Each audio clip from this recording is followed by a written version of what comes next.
Kalau kita trace ya, ada banyak nama besar mungkin dia pernah terkenal tahun ini tapi udah tenggelam lagi. Dia pernah terkenal tahun ini tapi dia udah tenggelam lagi. Tapi Arman Maulana sampai sekarang masih terkenal. Berdua, alhamdulillah, amin. Alhamdulillah. Gimana caranya? Apa rahasia? Saya bayar semua wartawan. Masih banyak juga IO, restoran, promotor yang nakal. Kuncinya kan big data sebenarnya. Betul. Bagaimana big data musik lagu Indonesia ini ada? Apakah pemusik di Indonesia itu bisa bertahan hidup apa enggak?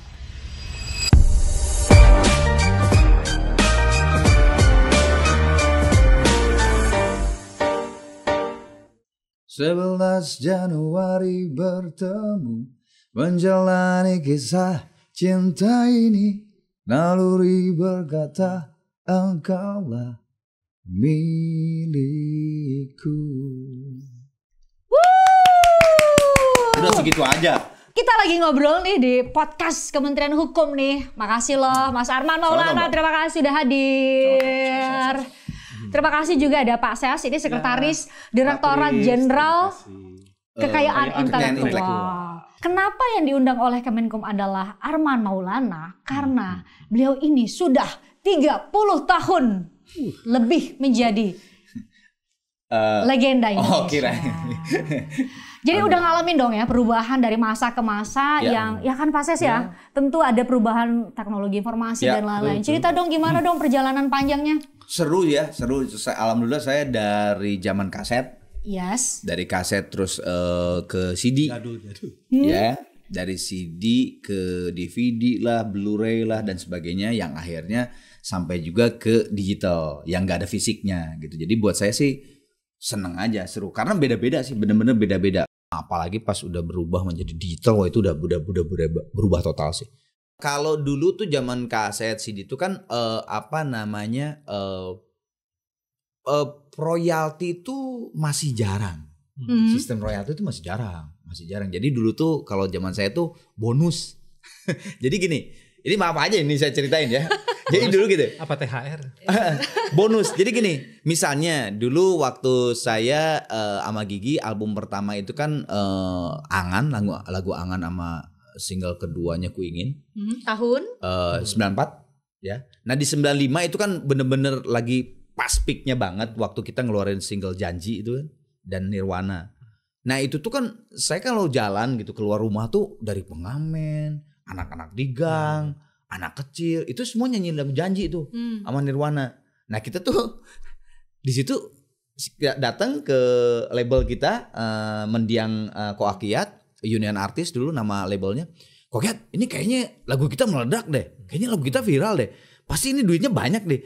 Masa nggak ada bagian sama kita? Iya, gue kasih bonus. Jadi bagaimana Koakiat ngasihnya? Mau ngasih 1 juta, mau ngasih 100 juta, mau ngasih 5 juta ya terserah. Kita nggak ada kekuatan karena belum royalti.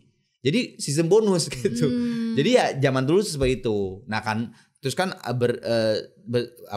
waktu berjalan akhirnya sistem juga semakin bagus berubah jadi royalti. Nah di situ udah mulai tuh royalti gitu. Ya, tapi coba kita belanja masalah dulu dari legenda musik tanah air karena ngejalanin semua dari zaman ke zaman. Saat ini tantangan paling berat karena gini, Mas Arman, nggak semuanya musisi tuh mungkin bisa bertahan. Mungkin di tengah jalan dia harus memilih jalan lain demi tetap bisa hidup. Ya nggak sih? Pertanyaannya, apakah pemusik di Indonesia itu bisa bertahan hidup apa enggak? Oh sangat. Kalau memang pemusik itu dia bisa mempelajari apa yang terjadi di industri musik. Karena kan industri musik itu betul-betul sangat perubahannya cepat. Apalagi sekarang zaman digital. Yang tadi yang saya perubahan ya. Zaman dulu zaman kaset CD itu media untuk promo itu cuman TV, radio. Ya oke lah dengan media koran. Konvensional ya. Oke dengan koran, tabloid dan sebagainya. Tapi ketika anggap saya dengan Gigi dulu ya, mengeluarkan sebuah single atau mengeluarkan album, itu tinggal si labelnya itu dimasang di TV dan masang di radio, seluruh Indonesia udah tahu tuh. Oh, Gigi ngeluarin album baru nih. Gigi ngeluarin single baru, judulnya Ku Ingin misalnya gitu. Atau judulnya Terbang, Nakal 11 Januari. Itu tuh udah tahu semua. Nah, kalau sekarang kan yang memegang kendali itu para pendengar. Kalau dulu kan pendengar cuma istilahnya Ya udah sosmed lah kalau saya. Kalau gini nih, Kunci. kalau dulu tuh kan pendengar itu istilahnya disuguhkan dan tidak bisa kemana-mana tuh ketika Gigi ngeluarin single, ya semua pada denger. Ya, TV-nya lagi nayangin itu ya kita nonton itu. Tapi gitu kalau ya. sekarang beda. Kalau sekarang tuh kan keluar nih Gigi. Nah. Ada juga misalnya yang keluar Raisa, ada juga Tulus. Pendengarnya yang punya Terserah saya punya dong mau nonton yang mana kuasa ya. untuk gue mau dengar Tulus, gue mau dengar Nadine Amiza, gue mau Kapan dengar aja itu. Jadi pendengarnya sekarang itu perbedaannya sangat-sangat berubah total. Itu dari behavior dari Betul. penonton. Tapi dari konteks pertanyaan saya tadi kan adalah dari kesejahteraan dari musisi. Oh, Barulah saya mau nanya nih, negara hadir nggak nih lindungin? Sabar Pak Ses. Negara melindungi nggak? Cukup melindungi nggak dengan regulasi yang ada sekarang? Oh enggak, kan yang tadi saya bilang Enggak, waktu dulu Ses. tuh waktu dulu tuh kan betul-betul dunia musik itu kan istilahnya kayak di serva sendiri aja gitu kan. Ya kan zaman dulu kan. Nah, akhirnya waktu itu terbentuklah sebuah lembaga ya. Tapi lembaga dulu juga itu memang masih sporadis. Jadi yang saya tahu dulu kan ada Papri, ada YKCI, belum KCI. Masih YKCI, masih Yayasan Karya Cipta Indonesia, dulu Mas Chandra yang bikin. Tapi itu adalah dimulainya industri musik itu mulai mau membangun step-stepnya tuh lumayan. Karena kalau dulu tuh bener-bener ya udah. Ya, terserah marketnya bagaimana Iya, ya terserah. Itu bener-bener rimba aja gitu. Kalau Itu dulu 94 terus. Nah itu 94. Nah mulai terus berjalan. Tapi sebetulnya setelah akhirnya banyak LMK, akhirnya dulu tuh kejadiannya itu adalah ketika pengusaha Horeca, hotel, restoran dan kafe, terus juga konser-konser itu banyak yang nagih. Jadi ketika itu yang nagih itu nggak satu orang, tiba-tiba baru juga ditagih misalnya. Nagihnya lewat mekanisme apa tuh? Oh nggak langsung aja datang, kamu nyetel lagu ini kan kemarin ada live musik kan di sini, nah gitu. Nah ditagih sama A misalnya gitu, besoknya datang B sama C. Nah akhirnya para Horeca, pengusaha Horeca dan konser itu berteriak ke negara. Nah dari situlah 2014 itu salah satunya undang-undang dibikin karena undang-undang nomor 28 tahun 2014. Tuh, dan dibikinlah di situ LMKN yang salah satunya mengkoordinasi lembaga manajemen kolektif nasional. Betul. Itu yang mengkoordinasi LMK yang banyak. Oke, kita move lagi dari tahun 2014 setelah lahir LMKN. Menurut Mas Arman, ada nggak dari 2014 berarti berapa ya Pak? 11 tahun ya? Ya 11. Apa ya poin paling krusial nih Pak? Saya ini buka telinga dan ini nih buat mendengar masukan dari Mas Arman. Apa masukan yang perlu untuk menurut Mas Arman ini harus ada nih di revisi undang-undang yang baru kalau memang pemerintah berkomitmen penuh untuk memberikan perlindungan? Sebetulnya kan kalau di Undang-Undang Hak Cipta 2014 itu kan sebenarnya pasal-pasalnya tuh dan turunannya kayak untuk mekanisme setiap harinya itu kan udah ada tuh permen dan sebagainya. Sebetulnya sih udah lengkap sih sebetulnya ya. Atau ya maaf sekali lagi saya disclaimer, saya bukan pengacara, saya bukan lawyer, saya tidak mengerti. Jadi nggak mengerti hukum. Ya tidak mengerti. Tapi konon katanya ada beberapa pasal yang bisa diinterpretasikan berbeda oleh orang-orang. Cuman ada juga yang ngomong enggak, kalau pasal itu kan harus semuanya tuh dibaca semua berurut berkaitan sama lain. Betul, berkaitan yang satu. Ada yang berbeda. Misalnya Mas Arman, dalam hal apa? Ya, yang sekarang diributin akhirnya sekarang ada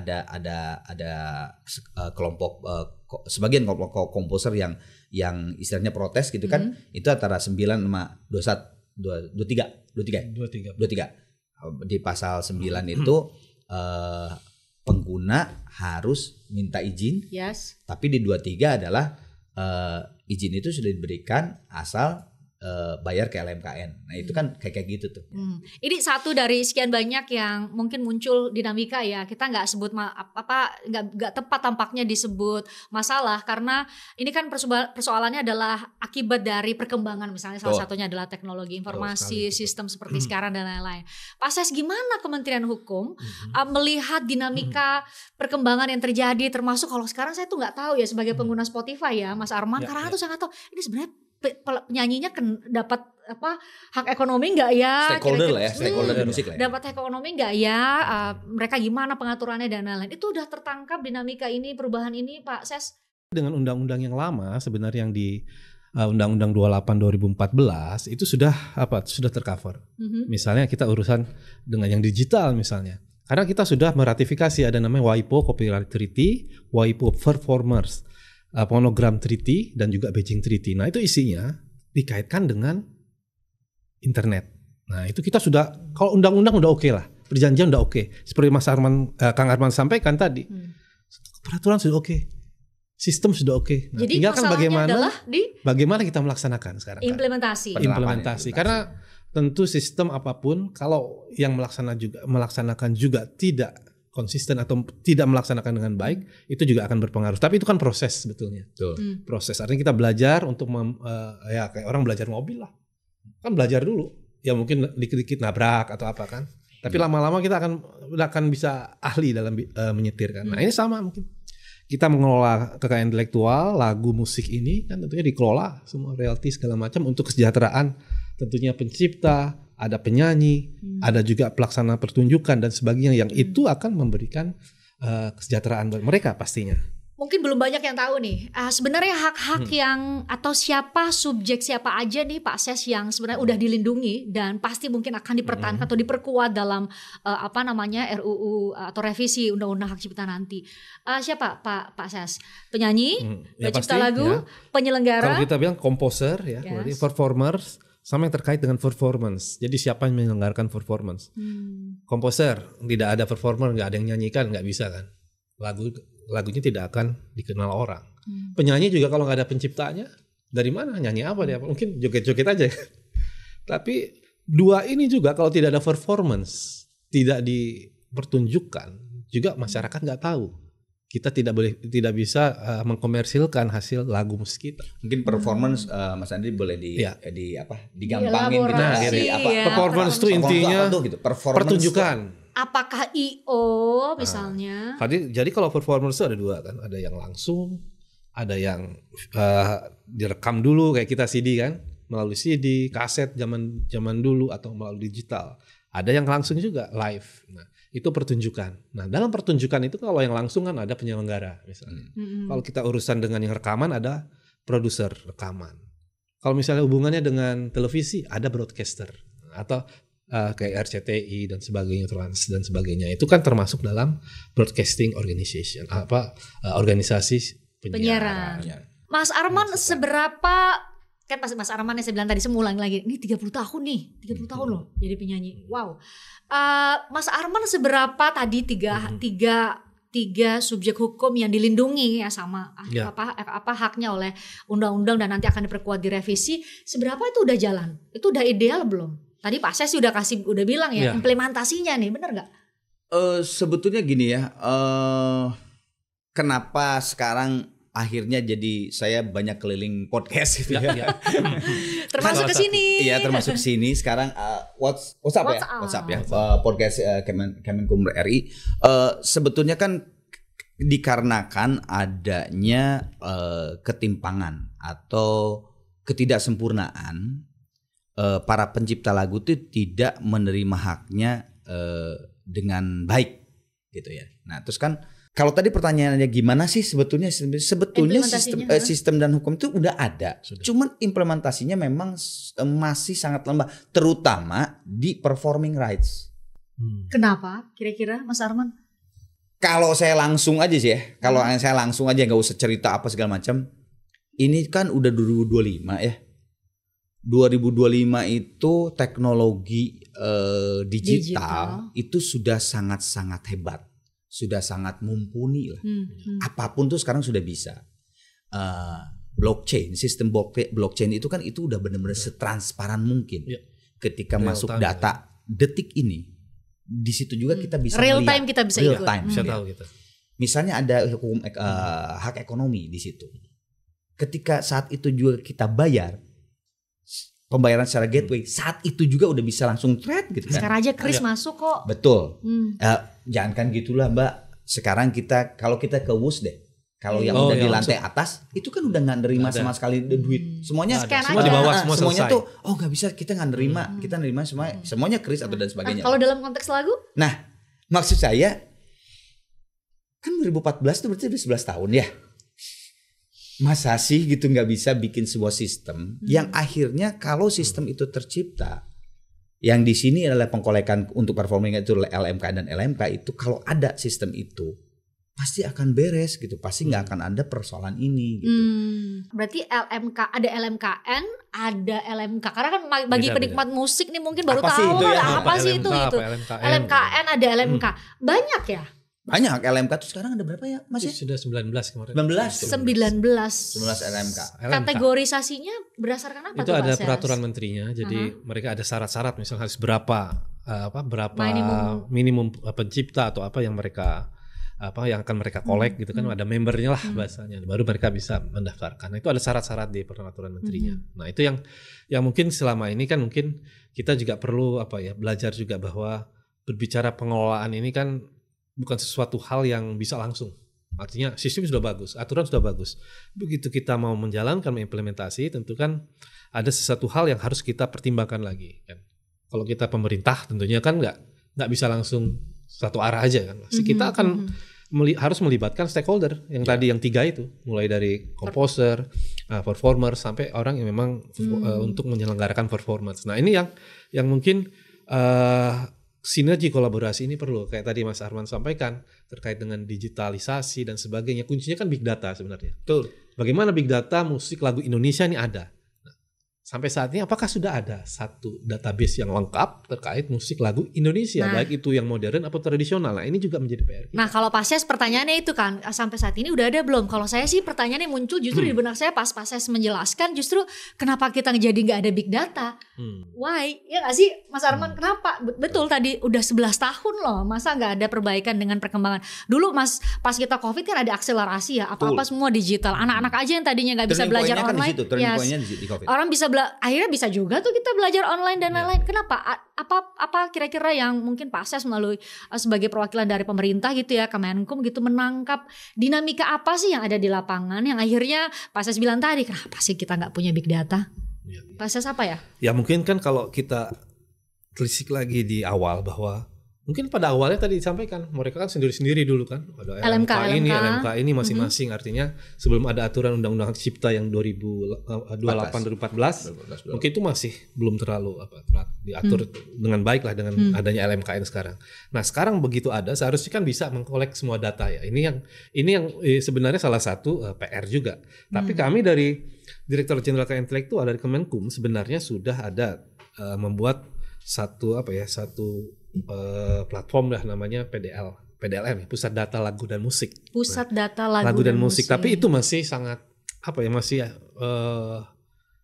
orang yang baru lahir itu masih bayi lah, masih harus dikembangkan lagi lah. Ya? Karena kita berpikir bahwa suatu saat kalau ini lebih lengkap, ini kan bisa memudahkan juga untuk pengelolaan tadi royalti dan segala macam. Berbicara big data ini kan bicara bisnis juga akhirnya kan. Mungkin ada beberapa, kita nggak tahu, ada mungkin LMK 1 dan lainnya kan mereka mempunyai juga kumpulan data atau database yang mungkin. Sekarang itu masih bisa-bisa ya Pak Ses? Kan mereka masing-masing punya.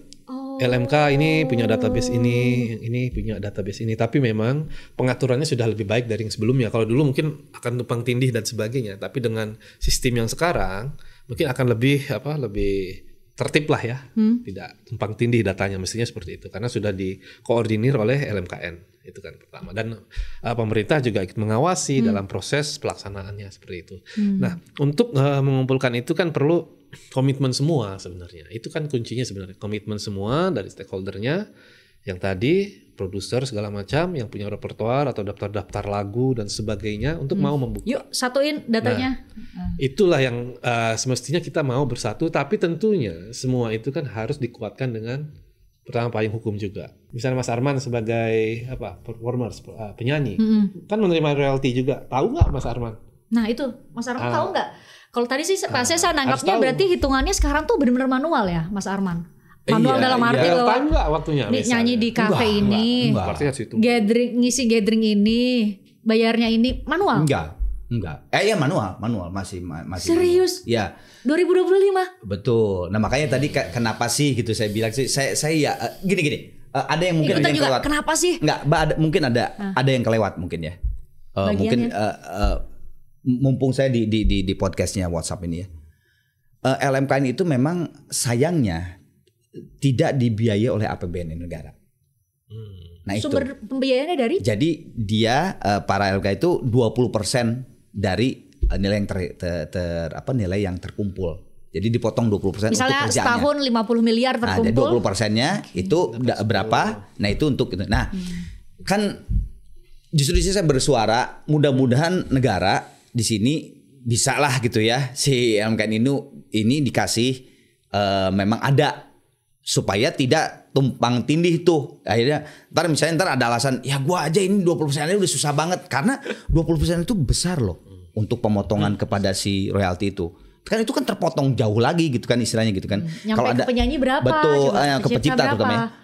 Maksudnya tuh kalau tolonglah gitu kalau misalnya dipertimbangkan untuk tahun-tahun depan itu bahwa dibantu oleh negara. Nah, mudah-mudahan akan tapi kemarin kan Pak Dirjen DJKI dan Komisi 3 itu sudah menyatakan kemarin di semua berita sudah menyatakan bahwa clear yang mau bayar penyelenggara terus bahwa semuanya ke LMKN. Menurut saya ini salah satu pecutan yang sangat keras bagaimana di sini LMKN dan LMK bekerja dengan baik.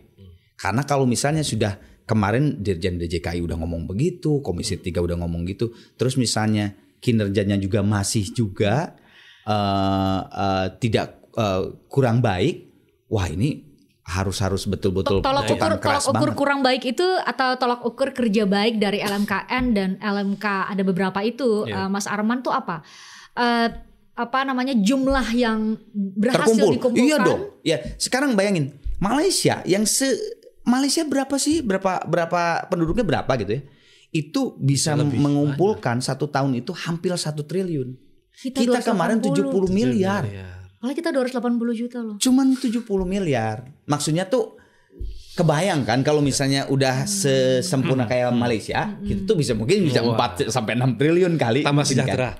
Kan? Akhirnya para musisi pencipta lagu akan bisa terus semangat dan bisa sustain sampai akhirnya mungkin ada Arman Maulana lain ya bisa. Sorry tambah ya, saya tambah dikit ya. Kenapa? Makanya kenapa tadi saya kekeh pengen please deh sekarang itu udah sistem digital dan teknologinya sudah mumpuni banget gitu ya. Maksudnya tuh gini, kebayang kalau itu terkumpul dan sudah sempurna bisa sampai triliunan, kan akhirnya tidak ada lagi permasalahan ini. Baik pencipta, baik siapapun itu akan sejahtera gitu. Jadi tolong, saya ngerti masih banyak juga IO, restoran, promotor yang nakal. Tahu mereka tuh sebenarnya ketika ada konser harus bayar, tapi dia nggak bayar. Itu banyak banget, banyak banget itu.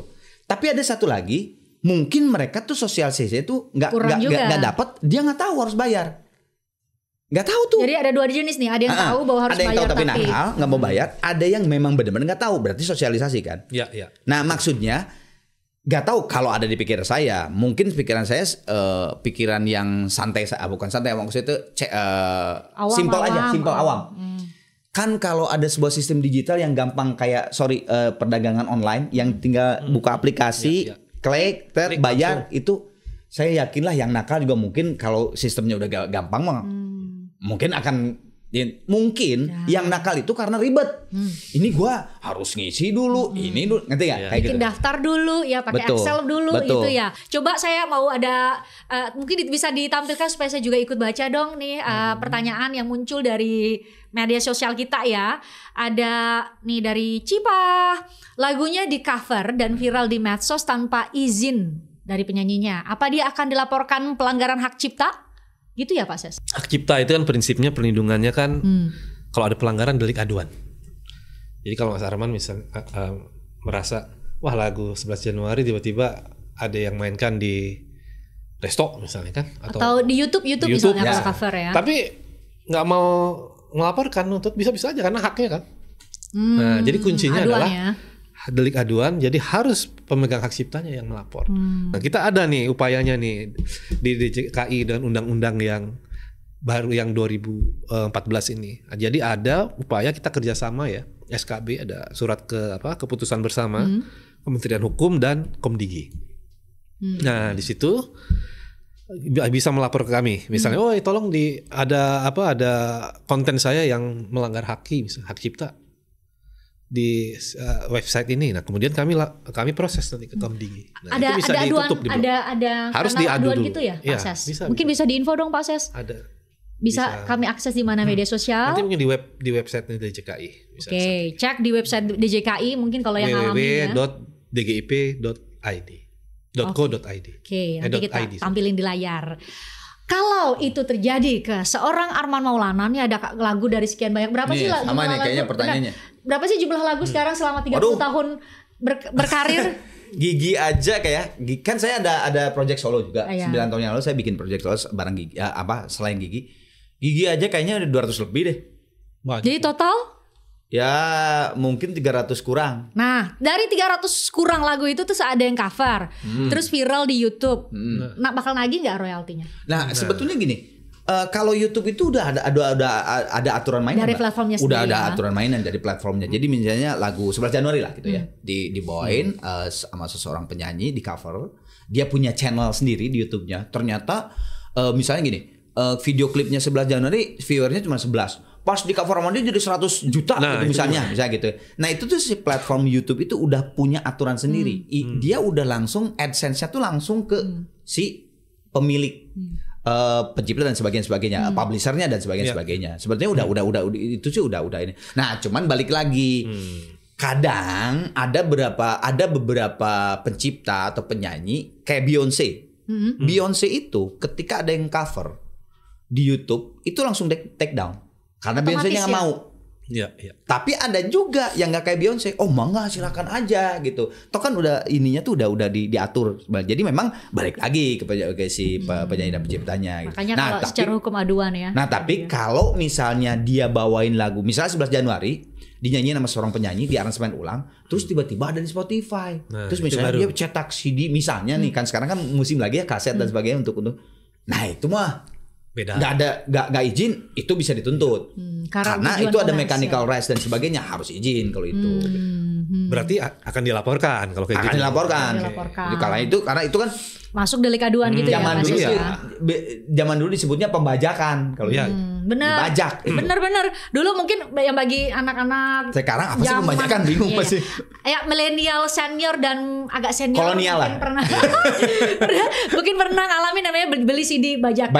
Dan tidak boleh diulangi saat ini ya Pak. Ya pesan dari Kemenku adalah kita menghormati hak ekonomi dan semua hak yang melekat dari para musisi dan juga penyanyi semua. Karena ya mau gimana masa depan musik Indonesia kalau misalnya kita sendiri nggak bisa hormatin hak-hak yang dimiliki oleh para pelaku industri musik, terutama mungkin hak ekonominya. Kalau Mas Arman sendiri mau lihat ke belakang 30 tahun lalu sampai hari ini, gimana Mas Arman melihat masa depan musik Indonesia gitu ya?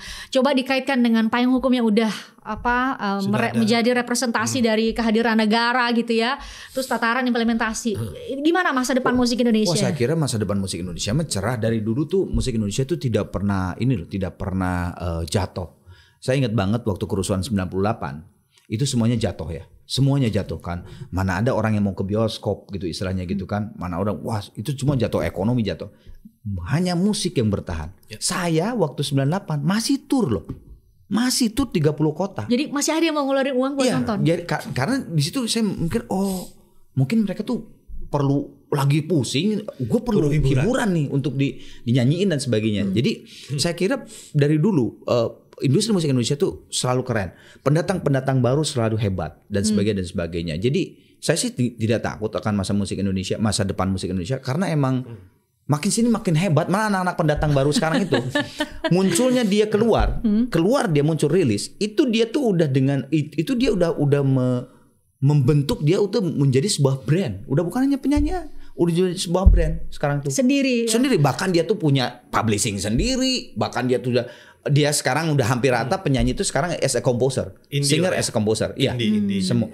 Mau ini mau yang major sekarang tuh udah hampir rata sekarang tuh. Anak-anak sekarang tuh udah. Jadi sederhananya tuh semua punya kesempatan untuk saat ini ya dengan kemudahan yang ada tuh.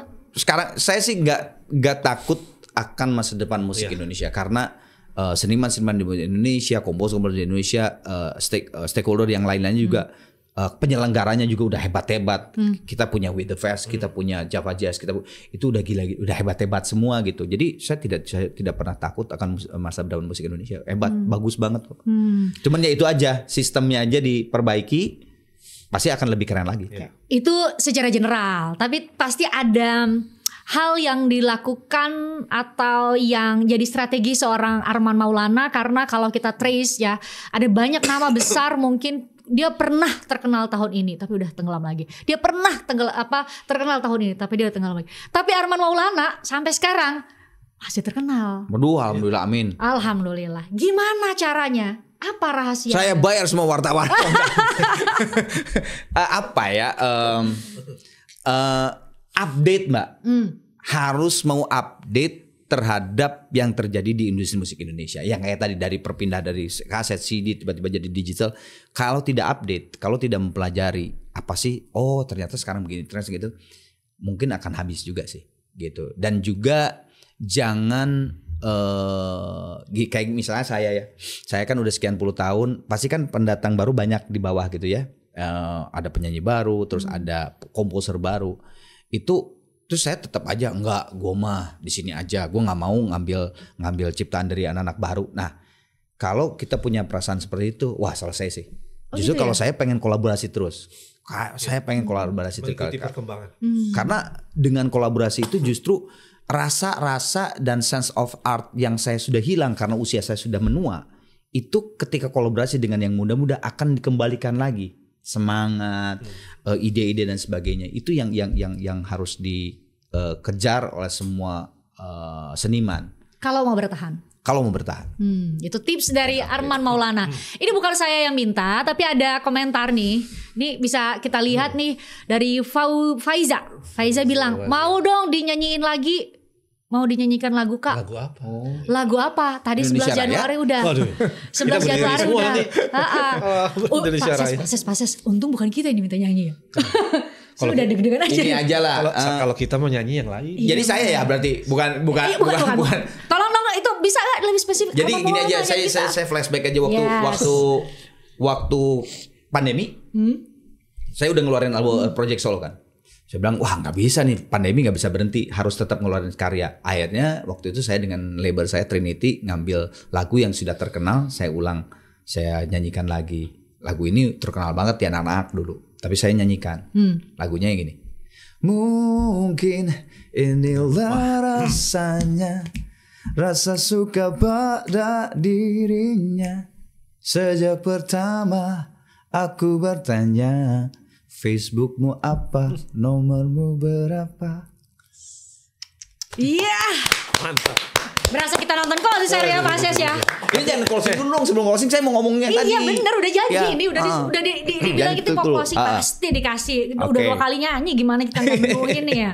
Aduh, ya apa yang biasanya selalu pesan utama yang selalu disampaikan seorang Arman Maulana di setiap kesempatan podcast publiknya, apa itu? Saya selalu ngomong gini ya. Yang pertama adalah pencipta dan penyanyi itu adalah satu kesatuan.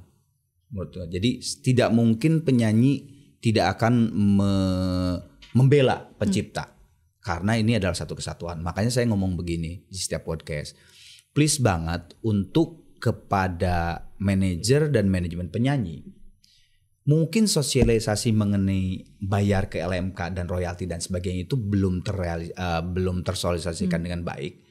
Jadi saya minta banget kepada para manajer ataupun si penyanyinya itu ataupun manajemen, ketika tanda tangan kontrak dengan IO, WO, promotor, kasih tahu, please lu bayar ya ke LMK hak pencipta lagu gitu. Jadi tolong sosialisasikan itu. Satu. Yang kedua, tolong please buat, ternyata ketika udah lihat podcast WhatsApp, gue punya IO, gue tuh ternyata harus bayar. Tolong please jangan nakal lagi.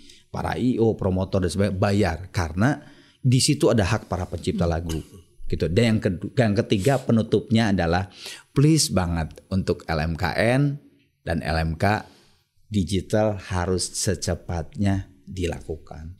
udah 2025.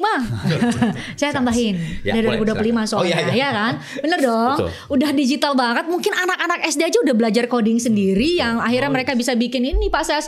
Udah bisa bikin website sederhana. Masa sih enggak ya? Ada AI.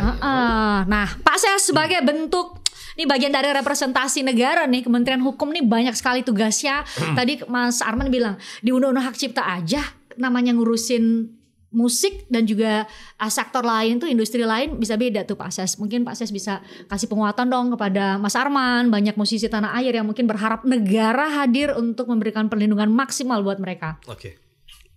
Yang pertama, perlindungan pasti kan. Kalau bicara copyright, hak cipta otomatis. Undang-undang pertama. Dari regulasi kita sudah jelas bahwa pencipta, penyanyi itu dilindungi melalui undang-undang hak cipta. Itu yang pertama. Yang kedua, tentunya kita juga membantu untuk mensosialisasi edukasi tadi kepada stakeholder masyarakat supaya sadar. Mereka tidak melanggar haki, tidak nakal lagi misalnya, tetap membayar royalti dan sebagainya. Dan kita harapkan ini menjadi suatu budaya yang ke depan bisa mendorong kita untuk terus kreatif, inovatif, dan tentunya ini bisa mendukung kesejahteraan kita juga sama. Para pelaku industri. Para pelaku industri di satu sisi masyarakat juga akan menikmati karya-karya yang terbaik gitu. Oke. Saya rasa itu yang pasti. Pak Ses, tapi itu bagiannya terakhir itu loh Pak Ses, bahwa ternyata kami semua punya kontribusi, seharusnya berkontribusi untuk pasti. tetap menghormati hak-hak apapun itu ya, nggak hanya hak ekonomi yang dimiliki oleh para pelaku industri musik, untuk bisa punya Arman Maulana berikutnya. Jangan sampai orang-orang yang punya talenta luar biasa akhirnya dia harus berhenti berkarya demi mungkin bertahan hidup dan saya harus kerja yang lain gitu ya. Mas Arman ya. Kan banyak ya yang terjadi faktanya gitu banyak ya. Banget. Bukan hanya pencipta, penyanyi juga banyak. Ini kali ini kita ngobrol, kayaknya kalau kita bahas semua masalah di dunia musik tanah air, ini satu dari sekian banyak Mas Arman. Kayaknya kalau ini kita nanti buat episode-episode berikutnya mungkin bahas di sektor atau industri lain atau bahkan musik lagi, kita belanja masalah lagi untuk kemudian bisa sama-sama menguatkan materi muatan dari revisi Undang-Undang Hak Cipta yang mau mau digulirkan. Makasih Mas Arman. Sama-sama. Makasih Pak Ses, Terima makasih kasih. ya Pak Ses. Anda juga terima kasih. Mana nih kameranya? Anda juga terima kasih sudah nonton. Jangan lupa loh kalau misalnya ada masukan, misalnya tema apa, ayo dong Kemenkum bahas mengenai ini nih, kayaknya urgent banget, silahkan dituliskan di kolom komentar ya. Jangan lupa subscribe, nih share ke siapapun yang menurut teman-teman, menurut Bapak Ibu yang nonton dimanapun, ini penting untuk diketahui oleh banyak orang. Makasih udah nonton, sampai jumpa. Thank you ya. Nah ini udah pindah kameranya, dadah. Bye.